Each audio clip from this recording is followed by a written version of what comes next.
Well, my name is Ted Gardner, and I'm an interviewer for the Public Library of Cincinnati in Hamilton County. And this is part of the great Library of Congress project. And today I'm interviewing Donald Busemeyer. It's spelled Buse, but you pronounce it Bus. Right. Yeah, we pronounce it Busemeyer. Everybody I've known that. I've known some people that have just the B-U-S-E. And they pronounce it Bussy. Oh, okay. Yeah, okay. Yeah. I know a Bussy. Went to school with a Bussy. I guess in German they pronounce it Busemeyer. Busemeyer, yeah, that would be the German. That's right. Well, we're here at the main library on the 10th of July, 2007. And Dennis Daly is our camera operator. Dennis is part of the wonderful history program and department here at the library, which is one of the best in the country. Absolutely. They've got wonderful people and tremendous books and research. This building sure is beautiful. Oh my gosh. Oh, you could spend a month up here, you know, and not even tap it. It's just wonderful. Well, anyway, we're speaking to Donald Busemeyer today, and Don, it's really a pleasure to meet you. Where were you born? Covington. Covington? St. Elizabeth, North now. What year were you born? 1927. 1927, so okay, so you're 80 years old. Right, yeah. I've got an elaborate birthday party scheduled for the 28th, the day before my birthday. Very good, very good. I'm going to a birthday party tonight for a 91-year-old. Oh my goodness, gee.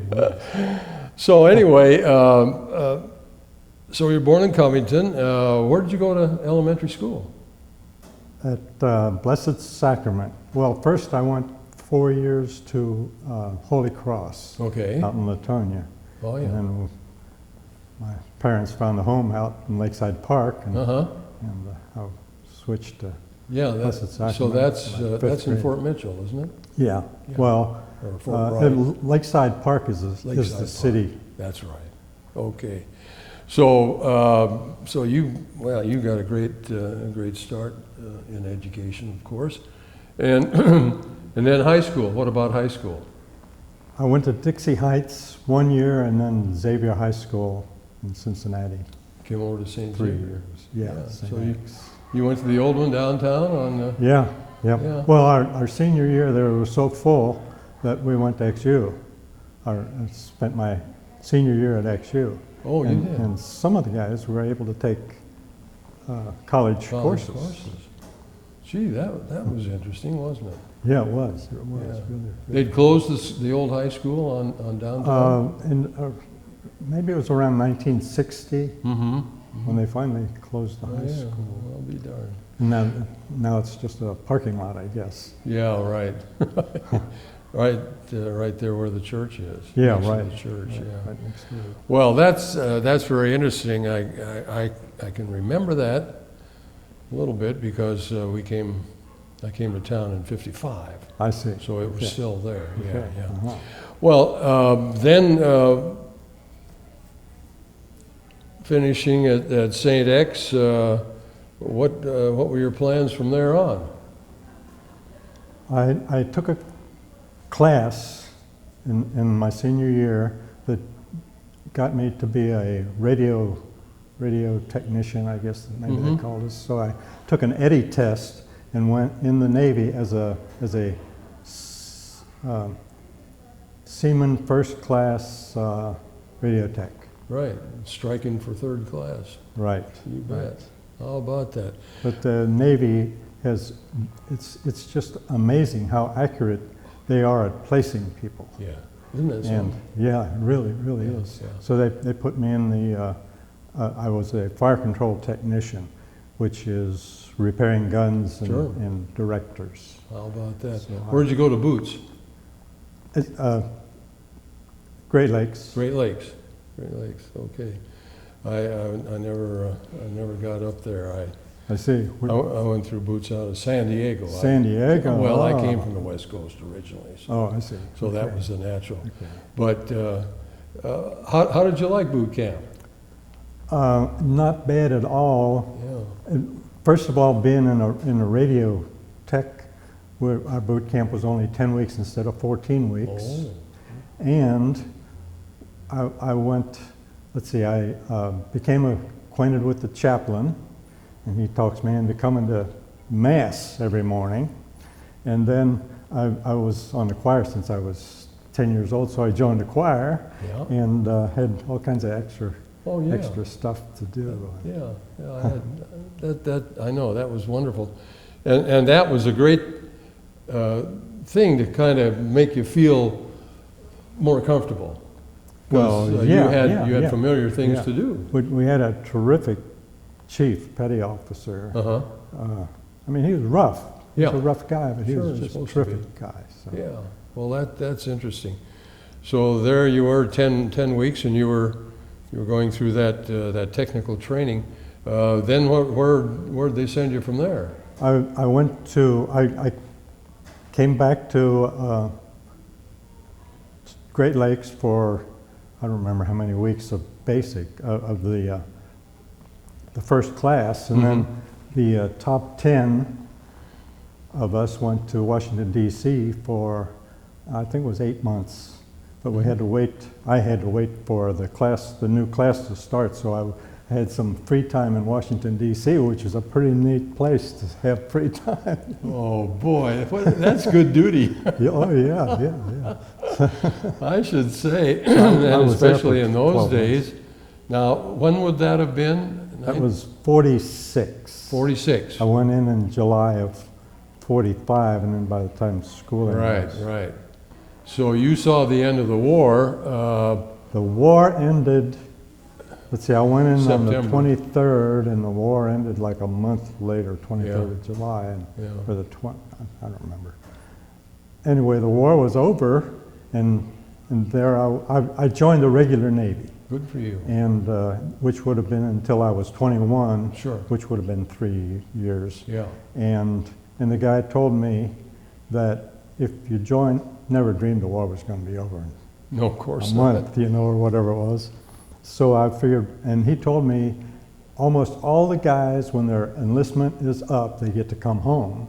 And, I had brothers-in-law later on. I had brothers-in-law who were in there for the whole length of the war. Right. And but he said, if when your enlistment's up, they always let you come home at the end of your enlistment. So that sounded pretty good to me. So then old Harry drops a bomb over there. Right. And yeah, that was very, very impressive, because so many of us were anticipating having to be sent back out to the Pacific. Okay. Yeah, right. Yeah. I don't regret going in as a regular. No. Regular. No. And that is interesting that you comment about that, because so many people wonder, well, you must, And of course, a lot of guys had terrible times, in Europe and in the South Pacific and so forth. But the experience and what you learned from it and everything was invaluable. I mean, there's no comparison to what you can get from that. That's exactly right. So tell us about some of your times. Did you have some funny experiences? I spent a year in China. Wow. And it was pretty neat, but I wasn't sociable like some of the guys. They would get out and find out what was going around in the city. But I was at Qingdao, which is north on the Chinese border. And I was on a repair ship, and I was a fire control repairman, control technician, repairman.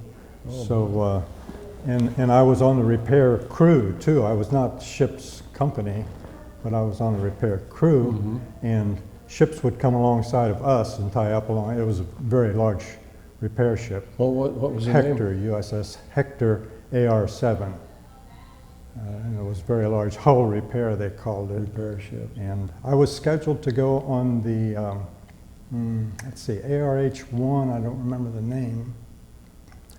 And it was coming home from wherever it was at Pearl Harbor. So I went to Pearl Harbor, and it was very unfortunate I had to wait being at Pearl Harbor, being at Hawaii there.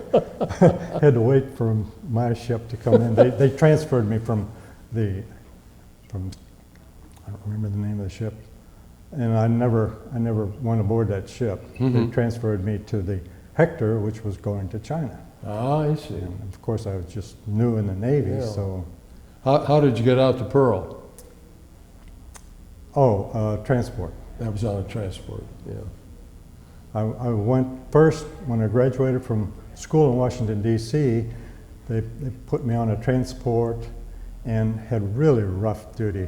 Went down through Panama Canal and Oh came my up to God. San Francisco. Oh my God, you really were seeing the world, weren't you? Yeah. Join the It was Navy and just see the wonderful. world. And then they put me with I just made third class, Uh-huh. so they put me with about 9 other guys who were all I guess maybe all of them were higher grade than I was.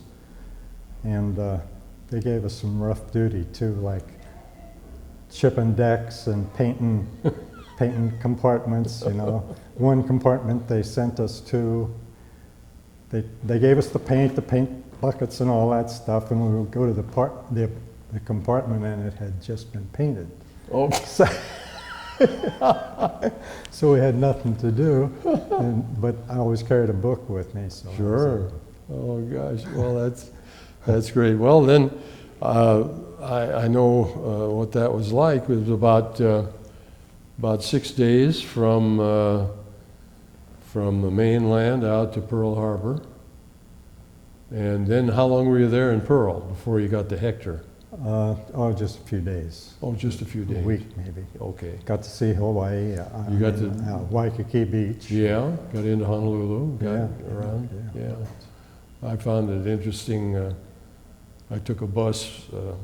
I had Liberty over there, and I took a bus from downtown Honolulu and just went out in the country where it went on Oahu, you know, just a regular civilian bus. I see. And just to get the feel of the people. See, and while you were in the military? Oh yeah, I was in the Navy. Okay, Yeah. okay, Oh yeah. okay, Oh yeah. okay.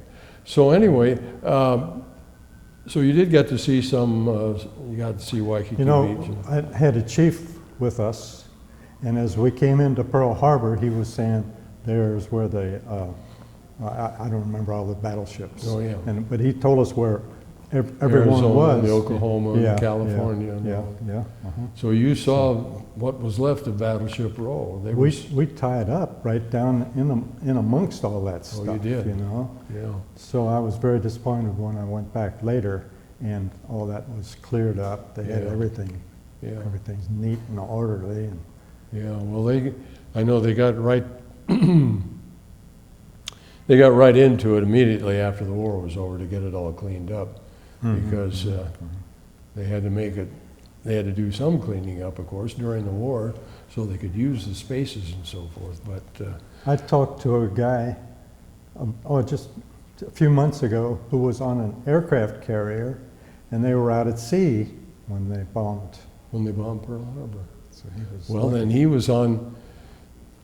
This was a tiny aircraft carrier he was describing to me, and their biggest objective was to sink submarines. Yes. So they would take their small planes, Sure. fly around until they could find a sub, and then Yeah. Baby flat top. yeah, Jeep carriers, yes. Yeah, I'm very familiar with that. My second ship was a Jeep carrier. Really? Yeah. Really? Yeah. Oh. And many of those, you know, were built by the Kaiser Company on a tanker hull. They had they used the hull was a tanker hull design, but the way that Henry Kaiser worked it out early in the war, and he sold Franklin Delano Roosevelt on this, that you could put he could put a flat top on that hull, and it could be used for anti-submarine warfare, exactly what you're talking about. And that's what, but you didn't have any carrier duty. No. No. And the carriers that you're talking about, of course, those were, that's what helped save our skin, Well, because we didn't lose our carriers at Pearl Harbor, yeah, true. which the True, Japs yes, had planned yes, on yeah. sinking. Now, being on board the Hector, that must have been very interesting duty, though. It was. All the different things you had to work on. We had no duties aboard ship, except, well, at general quarters, I was a gunfire control director, operator for a 40 millimeter. And incidentally, my specialty was 40 millimeter repair. So, Oh, boy. So that was pretty neat. Yeah, right. Well, so you say that you didn't spend much time aboard the ship. You went to other ships Yeah. to do... Yeah. I had a heavy cruiser tie up alongside. And, incidentally, aircraft carriers, they had their own fire control technicians. Yes, right. They didn't have to depend on us, so we never yeah. saw the Right. aircraft carriers. Right. I was aboard Big Mo once. Were you really? And I don't remember what we did with Yeah. one of their guns. But, So you got to go aboard cruisers and destroyers? yeah, so this heavy cruiser ties up alongside, and they had a fire control technician. And he came aboard, and they assigned me to him, and he was explaining that nothing on their ship works. None of the guns work, or anything. You know, they were just dead in the water as far as their guns were concerned. And I go in there and I said, "Where's the control panel?" You know. So he shows me the control panel, and the first thing I notice is there's an extra wire on the bottom, and there's an extra space on the top. Oh, And this is a control panel, you know, it's about so long. wasn't hooked up. Yeah, it wasn't hooked up properly, yeah. So, he had an inkling that something was wrong, you know, so he went to our supply and got this, whatever the instrument was that he got that he figured was going to solve his problems. So he went and got this and installed it. In the meantime, I took all these wires off and put them, you know, one notch up. When I was finished, he came back and he says, "Well, I got it finished." So I says, "Well, let's see if it works." So he threw the switch and everything worked. How about that? And you were the guy that really did it. You didn't realize that you'd done those? Well, I finally You told finally him. told him. I hope so. Yeah, that's funny. You know, it is, and there were during the war. It just blew your mind sometimes. The things that needed to be done and weren't done right. You know. Of course, early in the war, when I went in, you know, people were trained fast, and we needed people at sea and so forth and so on. And a lot of people were sent out to sea on ships that weren't right because they just the didn't ships have themselves weren't right. just didn't have the proper training personnel. I'm just fascinated about a repair ship. I never got aboard one, but was this a big ship? Yeah, it was a very large ship. And they called them hull repair ships. Hull repair. Supposedly we could repair the hulls of other ships. you Sure. know. I don't know that they ever did that, but Yeah, I imagine they probably did a lot of damage repair for that, yeah. But being aboard a repair ship like that, you had all types of technicians? absolutely, yeah. We had an optical department which was on another deck from where I was, our shop. And we had a typewriter department that was connected with us that had nothing to do with our business. And a watch repair, and of course they had clocks, you know. Sure, oh yeah, timepieces, chronometers, sure, all that sort of thing. Well, that's fascinating. I always wondered about that. I'd seen, down in the Solomons, I'd seen a submarine repair ship. And this was after the second naval battle of Guadalcanal in November '42. And submarine repair, of course, was very, very extremely important because, you know, submarines go down in the water as well as stay up on the surface, and it's a whole kind of a different type Yeah, yeah. mathematics and everything. wondered whether I would get claustrophobia being Yeah, being isn't aboard that true one of though? those, Yeah, I always wondered about that too. Well then, so you were there in Pearl on the Hector just several days, Yeah, and then and we then went you headed to, out for we China? went to Guam, Oh, you went to Guam? God, nice.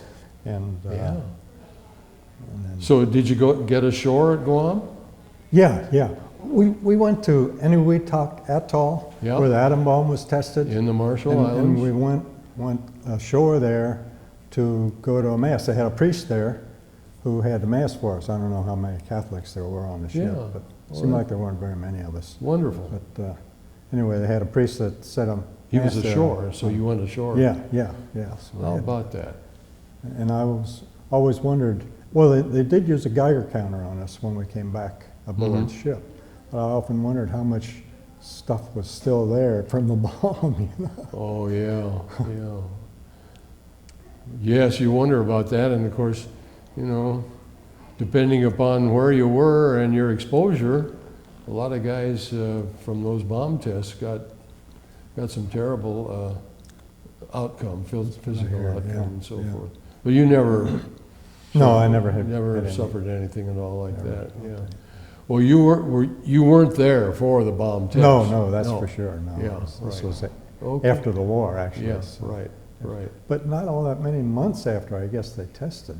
Yes. Oh yeah. Well, you know, the biggest test of all at Bikini Atoll, and that was in 46 or 47. Yeah. Oh, was it? When Was they it used that the early? old ships, Okay. you know, Okay.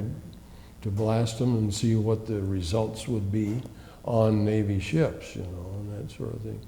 Well, okay, then from Enewetak, then you went to Guam.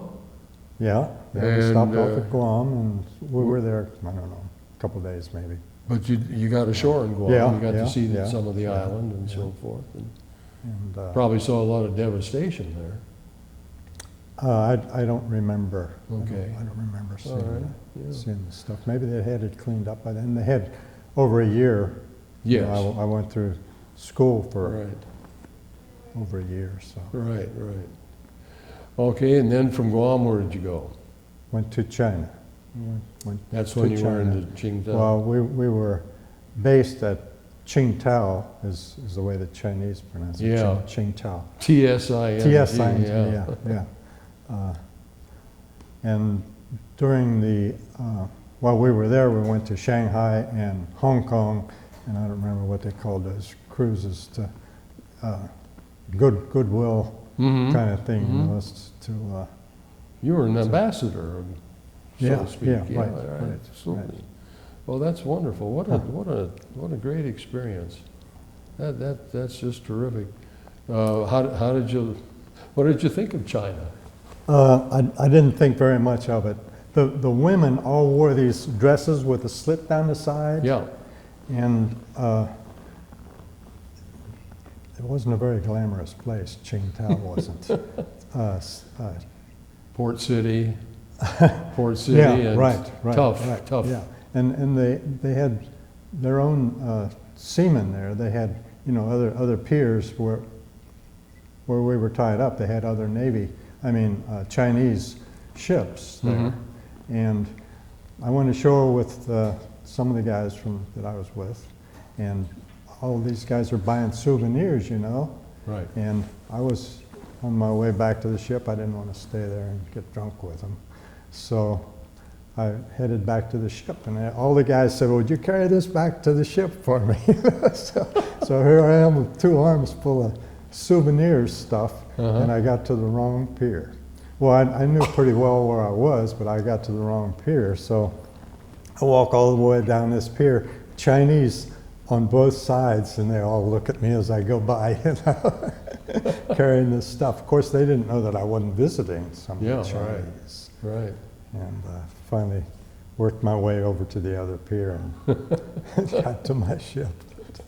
So did you get to have exposure to the food or anything like that, or the No, customs? they had one restaurant where they served American food, I guess Oh, it I was, see. and they says stay away from the others. So Yeah, So- you had to be pretty careful. Our stomachs were not attuned to what the Chinese were kind of like accustomed going to to. Mexico. That's right. So you were over there how long in China? Let's see, I was there for a year. Oh boy, I was there. A year. right there. All the same time in Qingdao, except for the Pretty- little trip. Yeah, right, the little right. trip Except you those other things. Now, did you get a short Hong Kong? Yeah, yeah, oh yeah. I guess that was part of the situation, you know, where we go Sure. ashore and spend some of our money. Sure, absolutely. Did you have any responsibilities there other than No, just liberty? no. Yeah. But it seemed like wherever we would go, I would always wind up on SP duty. On what? SP. On shore patrol. Shore patrol. They must have regarded you very highly as a I stable don't- guy. I don't know. I qualified for a rifle on a rifle range Oh, good for in you. boot camp. Good for you. And when we were in China, this was when Mao Zedong Mhm. was moving in, and we were at northern China, and Mao Zedong was moving in at that time. Right. They assigned me as sergeant of the guard, and they gave me some guys, and we were training with the Marines for 2 weeks to replace them if they had to go fight I see. on their guard duties. Mhm. They Mhm. had Well, that places they guided. that must have been kind of interesting. Yeah. Yeah, that was interesting. Yeah. In your Navy experience, did you make a lot of friends? I bet you did. You're a nice guy. Well, not remember. I don't remember a whole bunch of guys. Mhm. There were some guys on the ship outside of my working crew Yeah. that I got to meet, but Sure. especially the guys in the optical shop because we Mhm. dealt with them. But no, I didn't. Oh yeah, I you would didn't. have a concern with the optics on the Yeah, equipment yeah. and so forth. Our like the gun director that I was, Sure. it had optics in it, you Yeah. know. So the way these directors work is they will lead the target like a plane, and we used to shoot at sleeves Mhm. pulled by a plane on Yeah. a long leader on a Right. long line. Yeah. And the way that works is like when you're shooting at a rabbit, it would lead it, and it would do all this automatically. Sure. There was another guy who would put in range, and he would guess at the range Right. and key in the range. Yeah. So, and depending on how far away it was, or it would, if it's further away, it would lead the target further, you know. So Mhm. when the shell would go out, and when the projectile would go out, it would hit the target. How many guns on a mount? Were these quad mounts? Quad 40s, and Quad we had, 40s. I guess it was four quad 40s and 2 5-inches. Mhm. That must have been. Oh, we had 50 millimeter and had some smaller ones too. 30, I don't know if it might have 50 been caliber, 20. 30 caliber? Yeah. Yeah. Huh. Yeah. Well, so you really got adept at all different kinds of armor. Yeah. Armament, I should But say. like I say, my specialty was the 40 millimeter Yeah. repair right. thing. But then, like when the guy comes ashore, and I mean, he comes to our ship and he tells me that the whole system isn't working. Well, that. Well, there you were because you had the knowledge. You Yeah, had yeah, all that yeah. good training, and that was wonderful. I'm sure they relied on you. And When I was in school at Washington, D.C., we had most of the guys in school with me were from the fleet. They were coming back in they were. for Yeah, extra training. sure. Yeah, that was really something. It was interesting to be with them, too, because Yeah. some of them had some They'd had tales sea to tell. duty and battle Yeah, duty yeah, and so yeah. forth. Yeah, Huh. that was. I had a lot of experience with that. That was really something. How long were you in? I was in 4.5 years. Oh, my goodness, the whole time. Yeah, Oh. yeah, right after Pearl Harbor up till Oh, very late in 46. oh, gee But, whiz.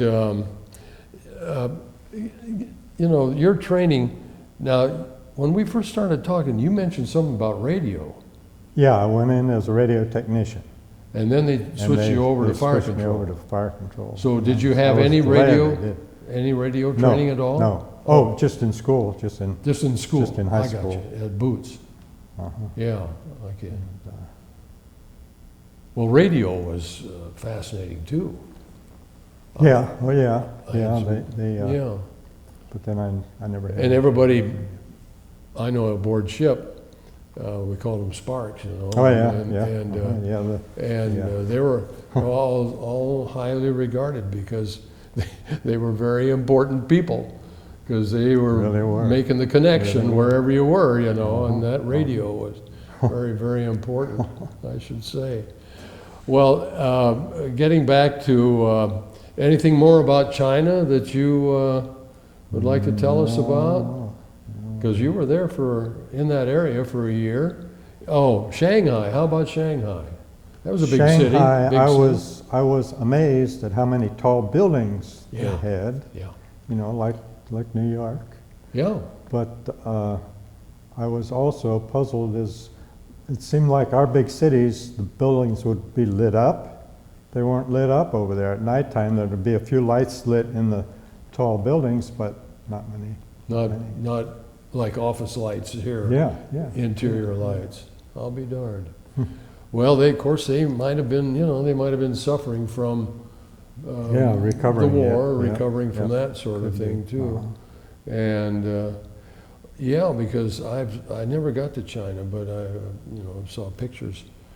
And Shanghai always looked more like a modern, what we Right, would say a right. modern Yes, city Yes, yes. in relation to the others. When we would go ashore, some of the guys would hire the rickshaw driver, Yep. and they would put him in the rickshaw, and they would pull him around. No kidding. Have their picture taken doing that. Well, I don't know. Did you do that? No, I didn't do that.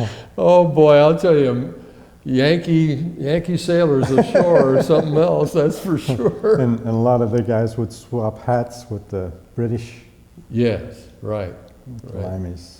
That's a nice souvenir. That was a Yeah, nice souvenir. they had whitewashed hats. Whitewashed. Whitewashed. They were hard. Oh boy. Isn't that funny? At Yeah. least the guys that I saw. Yeah, and you know, their hats were a little different. And then I remember seeing some French sailors in the South Pacific, Ah. and they had a ribbon Oh, down the back of their oh, hat. oh. Very I colorful. never saw that. Very Oh, colorful. wow. Yeah, yeah, that was interesting. But again, China must have been just fascinating to a young fellow such as you who had never been exposed to anything like that. I really wish I had gotten around more and Yeah, I know. studied the history and yeah. that But kind an interesting thing, as you brought out, was with your church and your church background, and you recognized that, and gosh, that was great. That was just must have been very supportive. We had a bunch of guys, I don't know, a dozen maybe, and we didn't have a chaplain. Mm-hmm. We would have services Just on not mass. Sure. Services on Yeah. Sunday. We'd go up Yeah. usually on the yeah, top deck. right. Yeah. Navy called them divine service. Okay. Remember that term? Oh, yeah. And it was for, you know, whether it was Protestant or Roman Catholic or True, whatever. true, Yeah. yes. But divine service, 10 o'clock in the after mess. Oh boy, I should say, those were great days. Well then, as your year in China was winding down, what were they telling you then about what was going to happen? They weren't. We just came home. Just plain came home. And they did not publicize Mao Zedong driving Shanghai Czech out of the south. You know, Right. they did not. Yeah. They didn't say anything. They didn't have information. Yeah. Yeah, that was very tenuous time in history because that communist takeover of China Yeah, was. yeah. I was glad that Harry didn't involve us. Yeah. Harry Truman. Yeah. He was my president. He brought in, I didn't find out till later, he brought in the United Nations. Mm-hmm. Or, I don't know, not by himself, of course. No, but he he had- encouraged that. Yeah. Yeah, that's true. And then, of course, in 1950, along came the Korean situation, which was terrible, terrible. Yeah, it was. And but what was there anything particular that that you remember about coming back? You stopped in Pearl on your way back? Or? Yeah, we did. Yeah. We did. Yeah, I was at Pearl twice, and one thing that really stands out when we came into the States at San Francisco. our ship went to Bremerton. Oh yeah, Washington. But first we came into one of the southern cities, San Francisco, San no, Diego. San Diego. San Diego. We came into San Diego, and sitting on the dock was this streamlined automobile. It was a 48 Oldsmobile. Oh boy. It was really pretty. Boy. Yes. Man, oh man. That's a valuable car today, if there are still any of them left. Yeah. Yeah, wasn't that was really something, because at the end of the war, of course, the automobile industry, everything was redesigned. I'll never forget a friend of mine who was in the car business, and when I came home, I came home on leave before the end of the war, and he said, he was an older man, and he said, Ted, he said, you won't believe what you're going to see in automobiles after the war is over. Henry Kaiser that you mentioned Yes. there, he had the sense enough to build the cars when they were in demand, and then they got out of the business. Yes, yeah. They were smart. Very smart. Oh, yeah. Kaiser was an absolute genius, and there's a wonderful book right here. And if you ever want to read about it, they've got it right up here in the history department about Henry J. Kaiser and the genius of that man. Because at one time, when they were building the flat tops on the Columbia River in Oregon, at one period of time in 43 and 44, they were sending one of those baby flat tops down the ways every 30 days. Wow. Every 30 days. Wow. And that was for quite a period of time. Wow. Well, enough about that, but I want to hear, and we want you to talk about this because, this is for your family as well. And they're going to send a copy to the Library of Congress in Washington and keep a copy here, and you get a DVD of it for you and your family, so everybody can see it. That's nice. Wonderful. So you want to be sure and talk now and tell us more stories about your experiences. So you're. I regret, I guess, not making close friends, but then I was more interested in getting out of the Navy than I was. It was very common.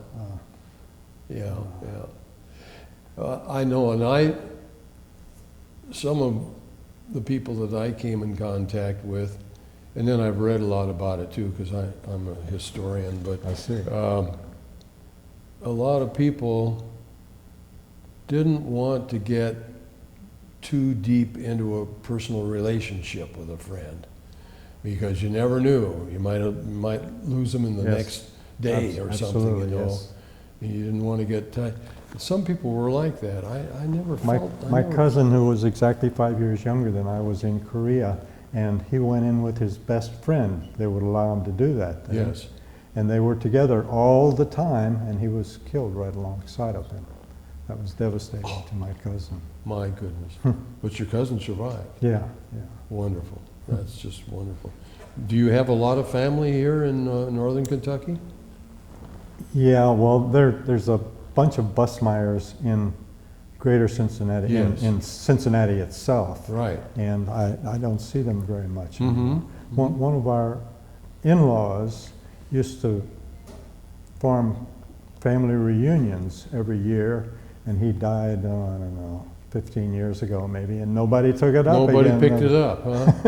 You ought to do that. That'd give you something to do. You could do some family history investigating. I'll bet you'd be turning up some things you never thought about. Yeah, for sure. Now, tell me about your family today. You have a...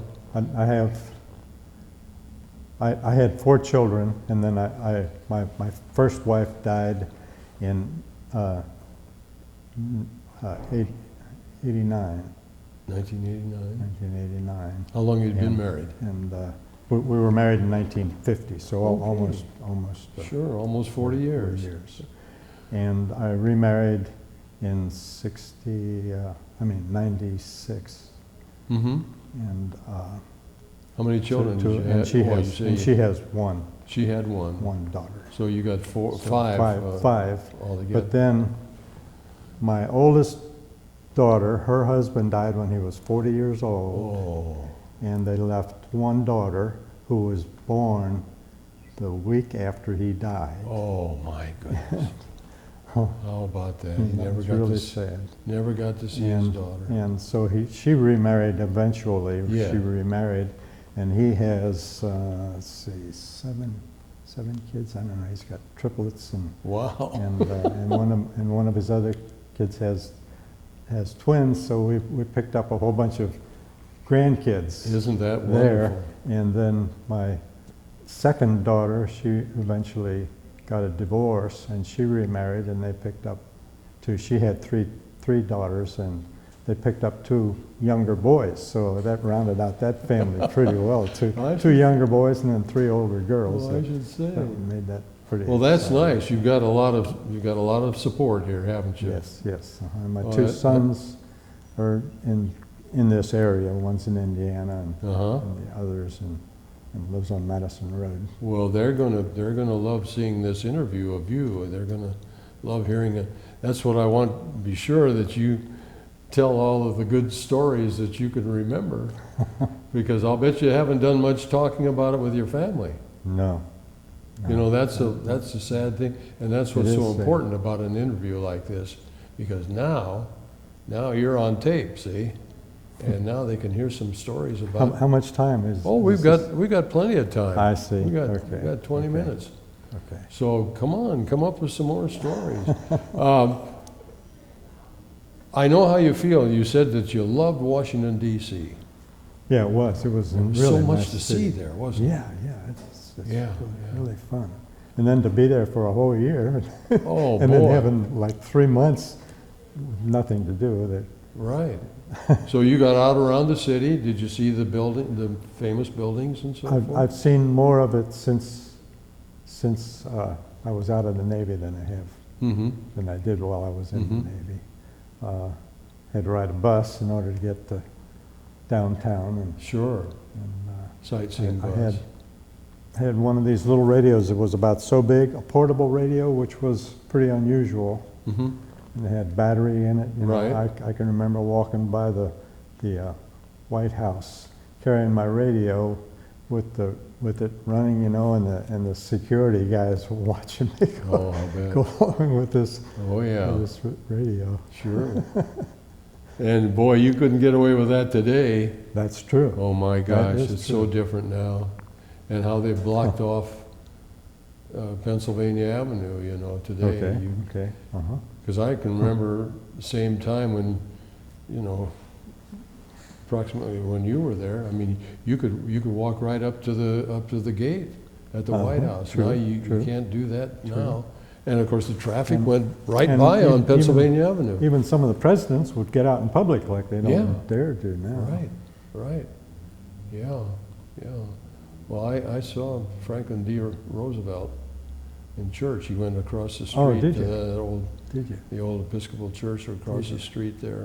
I see. It was on an Easter Sunday in Okay. 1943. That's really some church there, that Yeah. cathedral. Wow. Oh, yeah, beautiful. That National Cathedral, that's a beautiful place. It really is. Well, did you, you know, it's kind of tough for a young fellow that hasn't had much exposure before you got into something like the service.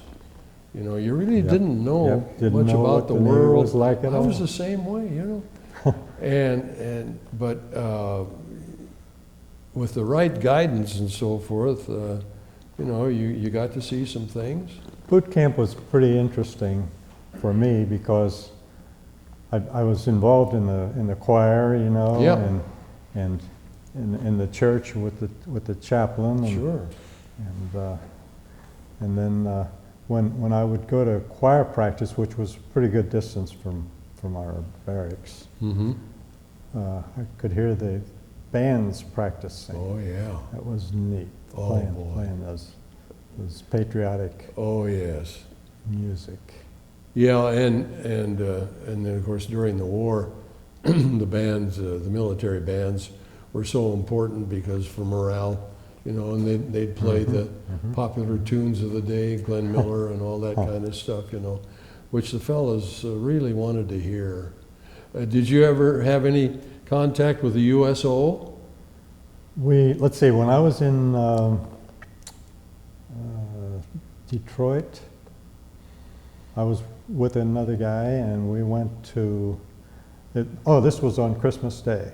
We went to the USO and just to have some place to go, you know, Sure. and a couple came in there and Yeah. says, is there anybody would like to go to our house for Christmas dinner? Oh, boy. So this guy and I said, sure, absolutely, we'd enjoy going with you to Yeah. have Christmas dinner at home. It turned out that they had a young teenage daughter, and I guess maybe I might have been a little older than the other guy, and so he kind of made it up with the daughter, and it had snowed, and they went out and threw snowballs at each other. How about And I that? stayed in and talked to the parents. Yeah. Well, wasn't that nice, though, that the hospitality Yeah, absolutely. and the Absolutely. generosity of those people, very thoughtful. Well, I'm a big supporter of the USO. I mean, I believe in it so much, and of course it's very important to carry it on, and particularly these days for soldiers and sailors and airmen to have a place to go. So even where they today, can, yes. if yes. nothing more, and get a cup of coffee, you know, and talk Sure, to somebody. Sure. Because you were a long way from home. And of course, they had girls you see them in the movies where girls would go to the USO to entertain the. Sure, and dance with the fellas Yeah, and so yeah, forth. right. Yeah, they would have Oh, dances. yeah. Canteens. Canteen, yeah. Canteens. Hollywood Canteen and the Stage Door Canteen in New York. Washington had a big canteen, I know that. And well, that's This is kind of like pulling teeth trying to get me to talk, isn't it? no, I know that you got a lot of stuff in you, and if we can get it out, that's important. I'm just fascinated by your, first of all, your technical aptitude. You talked about the Navy fitting you well. Oh, yeah, the aptitude test. Sure, the aptitude test. It's just And it worked amazing. well for you, didn't it? Yeah, yeah, Yeah, extremely well. yeah. And in the C school, the first school I went to was A, letter A. Yep. And the second school I went to was C. Well, I was never sure whether that was letter C or SEA school, you know? All the guys there were old timers, you know, they were old salts. C school. Like C school. I forgot about that. Yeah, that's right. That was puzzling there for a while. Get that straightened out. And what they covered just a broad range of fire control equipment. Yes. And they had a new director, gun director, which would lock on, well, all of our directors with radar on them would lock on the subjects, on the target. Targets. But they had a new director which was highly secret, which was more sophisticated than the directors that we had the big radar antennas. You know, this was not much bigger than that table over there, Mhm. the gun director. We didn't learn about that. Amazing. They showed it to us, but Yeah, we didn't learn about it. that was kind of Hush. hush-hush stuff. Yeah. Hush-hush, yeah. Well, by the time the war was over, of course, then so much changed, wasn't it? How the attitude, and of course there was. When I was in, almost all, I guess for the first year, almost all the guys were not regular Navy, but reserves. Mhm. And so when there was a list posted, I wouldn't even look for my name. I'd look for USN because I was the only one in regular Navy. How about that? Pretty often. Yeah. You know? Well, you got a lot of respect for that, I would think. Yeah. I Because had a warrant officer call me in his office one day and try to talk me into Signing over. Yeah, Sure. re-enlisting. Sure. And his name was Cross, Warrant Officer Cross, and he was from Covington. No kidding. That'll be And, good. of You course hadn't he known called- him. No, I had Did no you ever idea. see him after the war? No, never saw him again. Is that right? How about that? So he Maybe tried he to didn't talk- come back to Covington. Could be. Could be. But did he pressure you? Did he Not really. do a not selling really. job? Yeah, well, no, not really. Yeah. I just told him I'm interested in going back home. Yeah. Yeah, I thought about that many times. It must have been tough on recruiters or like your warrant officer friend who, was assigned or was ordered, sign these guys up again, get them extended, Yeah, And right. but as you say, at the end of the war, boy, everybody wanted to go home. I had And- one guy with me, he re-upped, and I think they gave him $1,000, I'm not sure, Mhm, mhm. just for Sure. re-upping. And he bought himself a new car, which he could probably buy a new car for $1,000. Yeah, A I new think so. Chevrolet. So Yeah. when he came back to the ship, and I was in Southern California there, we went to Mexico. Went to In his new car. in his new car, How about that? You went over to Tijuana. Tijuana. Let's see how they pronounce it, Tijuana or something like that. Oh, yeah, yeah. Well, so, you've, okay, now you've been in several foreign countries. You've been in Mexico and you've been in China. That's good, that's good. Well, we went through Panama Canal, and that was Oh, that yeah. was pretty Oh, tell us about that. Now, you went down, where I did picked you up leave from? through Newport? No, we called it, I can't say the name of the city where we went to, Virginia. Anyway, I boarded this transport in Virginia, Mhm, mhm. and we went down Newport News? through the through the Atlantic Mm-hmm. to the Panama. When we were it kept getting warmer and warmer, and we had I had my whites on, which came down to about here, I guess. Mm-hmm. And when it got really hot, they told us, well, you can take your jumper off and just wear your T-shirt. Well, I had a stretch about that long that I peeled, it must have been a 1/4 inch thick. Got sunburned. Kind of like a farmer's tan, huh? Yeah, right. Oh, that's interesting. Now, on your way down the coast and then into the Caribbean, you didn't make any stops No, before you no, got to the canal. no. And there were a lot of civilians aboard the ship, Mm-hmm. and we were not to associate with the civilians. They were almost all going to see their loved ones wherever they were. Oh, I see. in the Navy. Yeah. And we were not to associate with them. But this crew that I was with, there was about 10 of us. One time they assigned us to chip the deck on where the civilians were. So, so we got acquainted with some of the civilians that way. That's nice.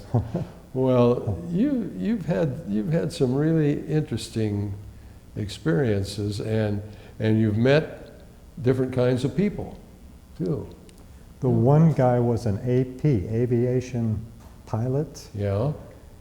Only he was an enlisted man. He was the only one I ever met. Right. And he was an actual pilot, but he flew like reconnaissance planes, Okay. you know, like Piper Cubs and that kind. Well, that's interesting, because at that late stage in the war, or immediately after, there were very, very few non-commissioned officers who were flyers. Right. And before the war, there were a lot of them, you know. A lot of them. I see. Oh, yeah. And particularly in the Asiatic fleet over in China. So I guess they automatically gave them commissions. Most of them did get commissions, but I know I came across a couple of them in the South Pacific in the early part of the war that were chief petty officers. I see. And but they were flyers. It's kind of hard to move to get a commission when you're That's right. That's right.